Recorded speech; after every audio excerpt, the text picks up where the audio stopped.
Bonjour à tous. Aujourd'hui, nous allons parler avec Geoffroy de la probable arrivée de Jimmy Johnson en IndyCar. Jimmy Johnson qui va prendre sa retraite à plein temps de la NASCAR à la fin de la saison. Et voilà, il y a plein de rumeurs, il y a des tests de prévus, etc. Donc, Geoffroy, est-ce que tu crois à cette arrivée de Jimmy Johnson en IndyCar dès la saison prochaine? Oui, mais pas à temps complet, si je dois résumer ainsi. Il y a des tests de prévus, on est bien d'accord, mais quand est-ce qu'ils vont avoir lieu, ça c'est une autre histoire, hein. C'était censé être au mois d'avril. Pour le mois d'avril, on peut oublier. C'est pas gagné de voir Jimmy Johnson au volant d'une monoplace d'IndyCar en 2019, en Effectivement, 2020 même. ouais, effectivement, c'était prévu à Barber juste après la course d'IndyCar avec McLaren, dans une McLaren. Alors on l'a vu déjà, il a fait un baquet, il a pu tester un petit peu, il a pu se mettre en tout cas dans la voiture. Et puis bon, il a compensé ce manque d'essai dans une vraie monoplace avec de l'e-racing récemment. Oui, effectivement, il était du côté de Watkins Glen samedi dernier pour la première de- du Challenge IndyCar sur iRacing. Mais il a eu un petit accident d'ailleurs.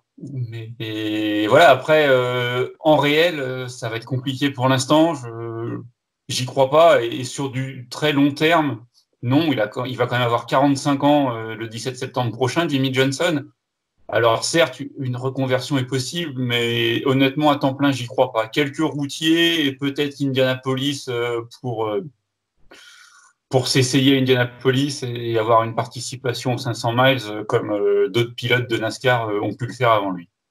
Et tu crois pas voilà, qu'avec un pilote de son calibre, enfin voilà, c'est à ce jour l'un des meilleurs pilotes qu'on ait vu en NASCAR, tu penses pas en fait qu'il est capable de se reconvertir en IndyCar et d'être compétitif? Alors sur les circuits routiers, on sait qu'il aime ça, c'est très probable, mais même sur Oval, tu penses qu'il pourrait pas être compétitif?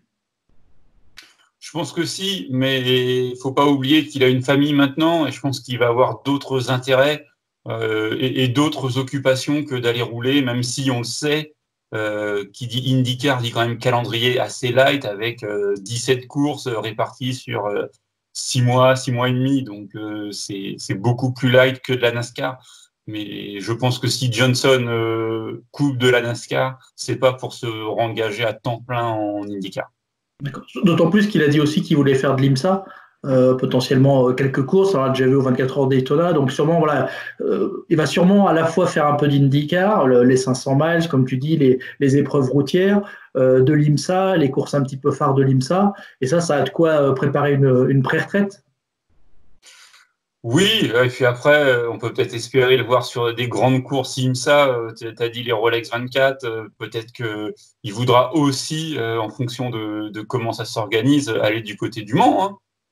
Ça peut être sympa aussi en pré-retraite. Et tu le vois donc arriver vraiment avec McLaren en IndyCar, ou tu penses que là, c'est juste des essais, c'est une équipe avec laquelle il peut travailler, mais que s'il s'engage, ce sera peut-être avec une autre équipe?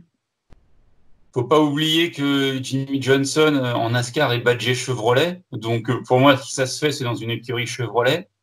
Chez Penske, c'est non, à mon sens.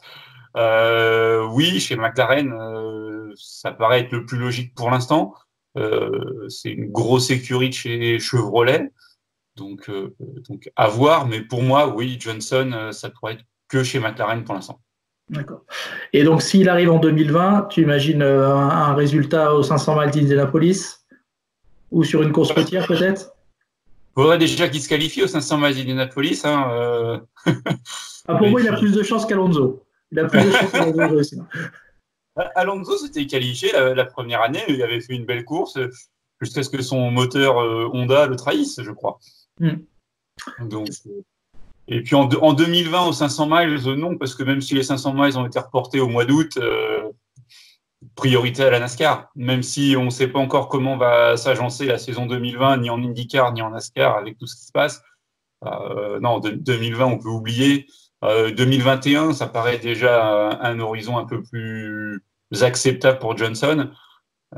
Après, le voir performer dès sa première année aux 500 miles, peut-être, hein, Kurt Busch avait fait de belles choses aussi quand il y était allé. Euh, Maintenant, le plateau est tellement relevé en IndyCar que dire que Johnson, il va y aller et il va performer, c'est prétentieux, donc on verra. C'est vrai que c'est peut-être pas les meilleures saisons là pour arriver en IndyCar parce qu'il y a eu des années où c'est vrai que le niveau était pas très très élevé. Là, il y a toute une nouvelle génération, comme tu me dis, qui roule très très fort et le niveau en IndyCar, de ce que je me rappelle, a jamais été aussi haut.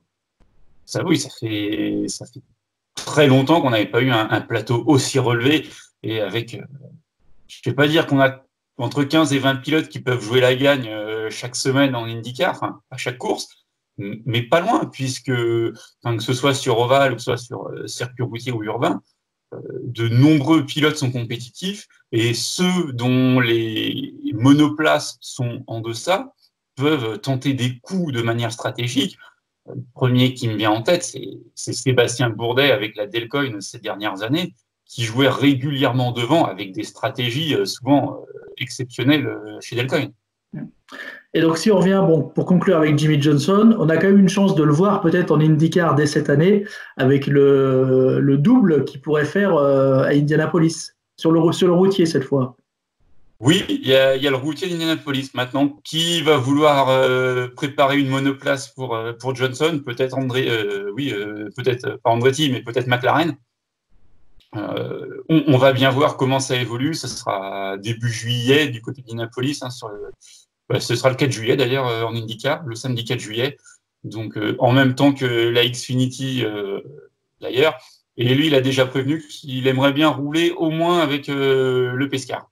C'est ça. Donc, ce serait bien s'il pouvait faire, t'imagines, l'IndyCar le samedi et la course le dimanche de NASCAR. Ça serait vraiment un week-end top, quoi. Ah bah, ce serait un beau doublé pour lui, ouais. Ouais. Voilà, bon ben, on va s'arrêter là pour nous. N'oubliez pas de nous suivre donc sur usracing.com, sur le Facebook, sur les Twitter de Geoffroy, de moi, de US Racing. Et puis on se retrouve très bientôt pour une nouvelle actu sur Splash & Go.